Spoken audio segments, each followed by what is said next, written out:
First time in my life I went to Croatia was in 1959 with a delegation of the German Socialist Youth, and we took part in a working camp in Zadar. By the way, at that time, Luka Modric, who is from the region, was not yet born. And then the break of Yugoslavia arrived, and it was the first war in Europe after the war. And Europe proved its impotence to find a way out in time. In war times, ETUC did its best to be with the trade unions in the region that had been part of the war, but managed to keep relations and dialogue under ETUC umbrella. I experienced myself for the first time as an adult in my life what the war is about. Among others, I was in Vukovar, Osijek, Karlovac and Zagreb with my trade union colleagues from Croatia. The last Congress of the Yugoslav trade unions where I assisted was the beginning of the end. It was not a start, it was a funeral. At the time, DGB stopped relations with the Yugoslav Trade Union Confederation and started bilateral relations with the unions of the new independent republics. Before that, relations had been decentralized. The partner of Croatia at that time was the DGB in Bavaria.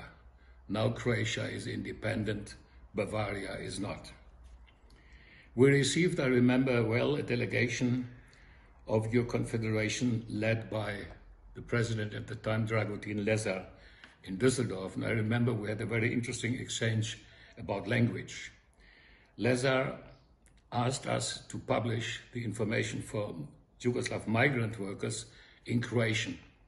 I told him that it would be very difficult to make it in Serb, in Croatian, in Macedonian, in Montenegrin. So my compromise suggestion was to publish it in English. Then the discussion was over and we had to drink on that. Then after, pluralism was a consequence of the new democracy. You managed to find, as the Slovenes did, early solutions and compromises.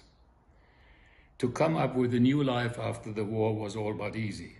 But you and the Slovenian colleagues managed to set up Solidarnost as an exchange tool for all unions of the region that are members of the European Trade Union Confederation. It is partly on hold now. It needs new oxygen. We count on you and you can count on us. We Europeans, all of us, got two strong lessons to learn from the very recent past. There will be no peace without democracy, and nationalism will not feed us. It will eat us up. Let's stay together. Let's fight together. Let's respect each other. And good luck to you, my Croatian brothers and sisters. Let's be optimistic. We can make it. Bilo sretno.